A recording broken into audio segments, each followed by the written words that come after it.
So I think there's enough light down here that you can kind of see our basement. I just walked in through the basement door. This is our walkout. If you come down the stairs from the main floor, I've got that foam up there because we're still in winter months right now and it's cold. So I'm trying to keep my basement warm.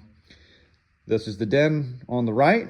I envision there being, a couch over there and entertainment center, maybe some exercise equipment in that corner.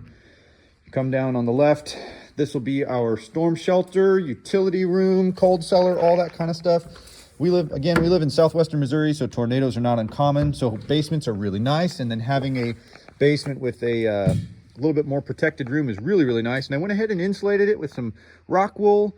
I'm gonna have to pull that out to run utilities, but for now it's keeping this room warm because I have my fresh water supply coming in right here. So I don't want that to get frozen. And I have material in here. Again, look for deals. Got a bunch of hardwood flooring from Menards. Got some underlayment, some sound barrier underlayment from Lowe's. Got a great deal on all that. I've got my tub shower kit. That was from Lowe's. Again, it was a $2,500 product that I was able to get it down to $1,100 for a tub, surround, and a glass door and everything. So anyways, with that storm shelter idea, I also used an exterior door here. That way, if, a tornado happens and there's some sort of a projectile that comes through our wall and it comes at this room, it'll hit that metal door and it won't go through. I think I'll also be putting wood sheathing on the inside of that room to give it an additional layer of protection. This will be our bathroom. In the long run, we plan on there being a boys' room, girls' room. And so this bathroom, we're gonna have a wall separating the toilet and the shower and the vanity. So there'll be basically two small rooms. You'll have a vanity as you come in on the right, a door into this back room where we have room for a linen closet, and then the shower or tub shower and a toilet. That way, you could have somebody in here brushing teeth and somebody in there using the shower, and they're separated. This will be our kids' room. When we get moved in here, I've got to add 2 egress windows. Got to have a big enough window. 5.7 square feet is the common requirement. It's got to be like a minimum of 2 foot wide and 2 foot tall or something like that. But cumulatively, it's supposed to be 5.7 square feet. So that way, in the case of a fire or an emergency, you can escape. So you got to keep that in mind if you have basement bedrooms and just windows in general that need to be big enough to get out. I'll plan on doing double doors for the closets. And this room is, I think it's about 13 by 13, something like that. Pretty good sized room for kids. And if we just had our 3rd kiddo. We have 2 girls right now and 1 boy, but we hope to have more. So in any case, if we had 2 or maybe 3 kids in here, we could pretty easily put several bunk beds or beds side by side, or however. We have room to arrange it how we need to. This room will be our room. For the short term, this will essentially be our master. Got some nice big windows, 2 sides.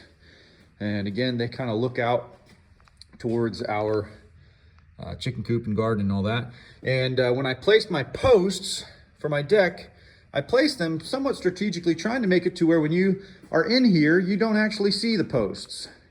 So I don't know if you can tell, but if you look out the windows from right here, there are no posts visible. If you get a little closer, you can obviously see that one.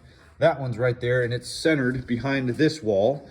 There's another post centered behind this wall right there, and then there's another post way over there, which is kind of off the corner of the house. So anyways, that was actually intentional, trying to keep those hidden. Under the stairwell originally was going to be storage, but I decided to put the air handler down here. So there's going to be a wall on that side, and I'll put an air handler, run a main trunk line going left to right, and then you can run your ducts through your floor joists. So we'll have to have some sort of a drop ceiling for that main trunk line to go left to right, but I can run it either right here and in the bathroom where it's not really going to be very noticeable, or inside here on both sides of the bedroom. Again, it wouldn't be terribly noticeable, work pretty good. And then I'll run a return up into the attic, and the attic is going to have its own unit. I think I'll put a mini split up there. That way, if we do turn it into a master someday, we can condition it separately from the rest of the house. I may add a wall here and add more storage under the stairs, maybe some pull-out drawers, something like that would be really nice, because under stairs always end up being just kind of a mess. Something that I did that I thought was, I'm really glad that I did it. My concrete guy, his forms were 8 foot tall. So these, you'll notice right here, there's this kind of a difference in the look. What I did is I added a 1x4, which gives you 3.5 extra inches on top of his forms, because if I had an 8 foot form and then I added 2 or 3 or 4 inches of gravel, and then had a 4-inch concrete slab. Well, I just lost 8 inches. Now my 8-foot ceilings turned into a 7.5-foot ceiling or less. So I added back 3.5 inches, and I went ahead and did a double bottom plate. So right here, pressure treated on the bottom, sill seal, separating the wood from the concrete, and then a non-pressure treated sill plate on top of that, to where I gained 3.5 inches of concrete plus 1.5 inches of wood, gives me, well, I guess 3 inches of wood. So I added 7.5 inches back, which made up for the difference of what I lost in gravel and concrete, because this concrete wall, it's 8 foot tall, 8 inches deep, sits on top of the footer, and then we poured the concrete inside of the footer, inside of the stem wall. So this stem wall, or excuse me, the concrete slab is essentially, I guess, kind of like a free floating in the middle, and there's something that separates it. There was like a little, you probably could have just used the sill seal, but it probably wasn't quite thick enough. There's something specific for this, I forget what it's called, about 1/2 inch thick, but it runs all the way around the concrete, which separates the concrete slab from the concrete stem wall. That way, if it does expand or contract, it, well, particularly expand, it doesn't put pressure on the bottom of that stem wall and push it out. In theory, once this house is done, there shouldn't be that much temperature change, and it shouldn't be an issue. Oh, something I forgot to mention, this is a real cheap, easy thing. If you're doing a basement, or if you're just building a house on a slab, I highly recommend heated concrete.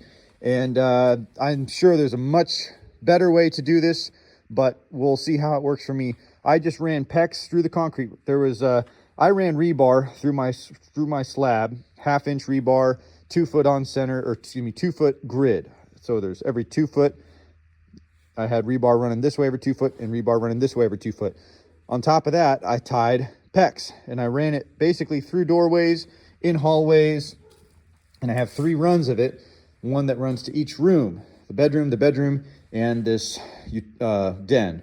That way I can heat this concrete and keep our basement really comfortable. I grew up in a basement, and in the winters it was always cold because we had a wood stove in the upstairs, and the heat didn't get downstairs. So if I have a wood stove upstairs, which is what the plan is, and in-floor heat downstairs, I should be able to keep the whole house very comfortable very easily. My plan is to put in obviously a hot water tank for our house, another hot water tank to run this system. Haven't decided for sure. I think we're going to use electric, but propane will be pretty nice. I like propane because it's around here, it is cheaper than electric. And if the power goes out, you could probably figure out how to get it running off a generator and still have heat going. And then our drain is a little where the septic tank is, it's too high. So I ended up having to punch in, our drain goes out through the wall for our basement bathroom. Got a grinder pump that'll send the waste up and into this drain and run outside. So anyways, all that to say, if you can swing the extra $300 of PEX, and again, this is a 32 by 36, so it's not huge, but it didn't cost that much to run that PEX through the floor. I highly recommend it, because if I never use it, I'm only out $300, and if we do use it, it's going to just really improve the comfort level of our home. What I have found living in our shop, I'm going to turn the camera around.